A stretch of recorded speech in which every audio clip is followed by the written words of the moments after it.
Well, joining me now, author and journalist Celia Walden, who had lunch with the Duchess of York for an interview published this weekend, and our royal editor, Russell Myers. Interesting, this, wasn't it? I mean, they're calling it the reinvention of Fairgate. Do you think that's fair? Well, I think she's had many reinventions over the years, hasn't she? But this one seems to be. She said to me herself, "This feels like a whole new chapter of my life." Right. And she's got this incredible energy. You know, in the sort of 2 hours we were together, the amount of projects she's involved in, charity work, the new book she's got coming out, and these books are bestsellers in the US and the UK. So this is all her dreams come true. She always wanted to write romance novels, and they're this sort of great cross between, I don't know, Downton Abbey and Agatha Christie or something, right, with a little bit of a whodunit in there, and it's great. It's sort of it's all, I think celebrating strong women today. She is certainly, whatever your views about the royal family, she's certainly strong. She's been knocked down a lot, some of it by her own making, Russell, and she actually, to be fair, always faces up to her mistakes, and there have been many. Yeah. But I don't see this, you know, having met her a few times and talked to her, I don't think this is planned. Do you? No, I don't. I think this has just happened. Yeah, Celia says it's celebrating strong women. She is one of the great survivors of our time.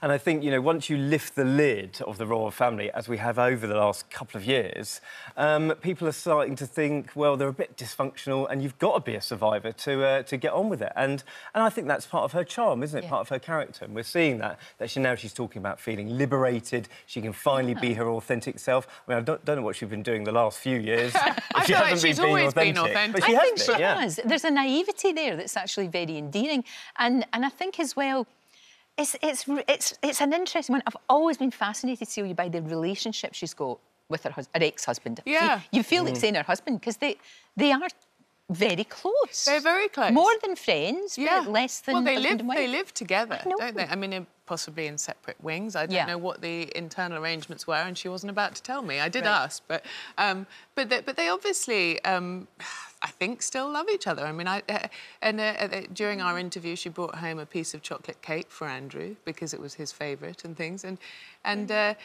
it's very touching in terms of the girls, because of course what everybody wants, and again, regardless of your feelings about any of the other baggage surrounding him, what everyone wants is an amicable divorce, and she's pulled that off amazingly, hasn't she? And been incredibly loyal to him. Yeah. In the face of everything. It would be very easy for her. Yes. Just to go, uh-oh, you know, and back off. But she hasn't. She hasn't, no. So fascinating, isn't it? It is, and when you look at the reaction to the interview, it was interesting, because I thought she can potentially be a divisive figure, but actually it was sort of, you know, over 80% positive, calling her a trooper, you know, a powerful woman, and definitely not a victim, which I think people really appreciate. Well, I think through the generations as well, she almost had this resurgence is buoyed by the fact that the younger generation, who are now interested in the family, see as her, you know, as someone who broke the mould. We talk about Diana, but she was right alongside her, you know, talking about them having a granny off, the fact that they would have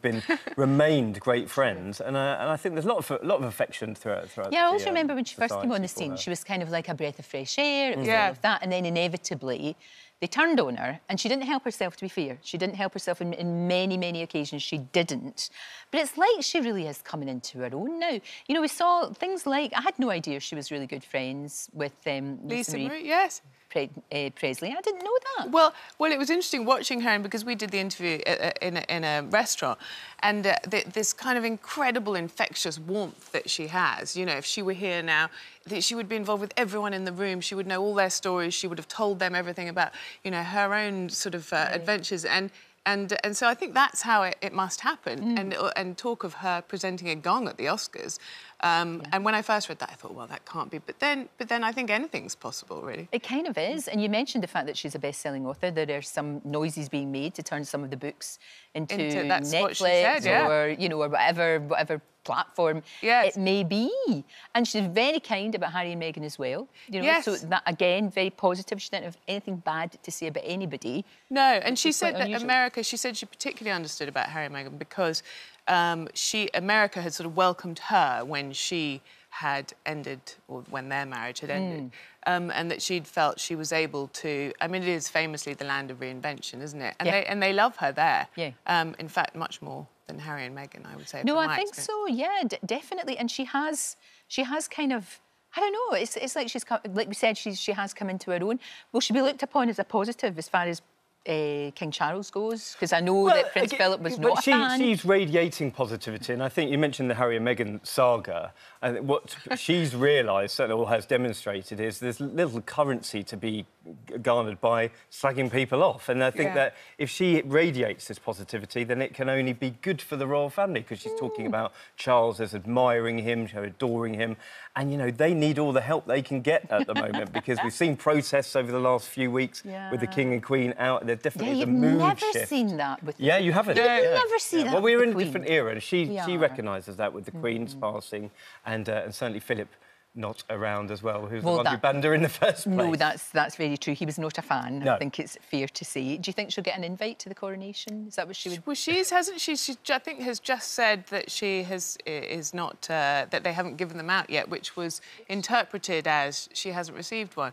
But I think they must be keeping all of that very much under wraps anyway. It would be strange if she, you know, if she didn't get invited. Yeah, it would I be think odd. she should be there. Well, she said she'd throw her own party with some sausage rolls, so maybe that will, and a cup of tea, so maybe we'll... And the corgis, Well, and the of course. corgis, of course, yes. But that's right. She's got the looking after them. Well, there you go. So you think if you want to have a judgment, just bear in mind the fact that the Queen chose to leave her most, you know, adored corgis to her, which says a lot, doesn't it? That's a big deal. It I is, mean, that's even more important than who looks after your children. Let's be Oh, honest. yeah. You know, so that is a massive, massive deal.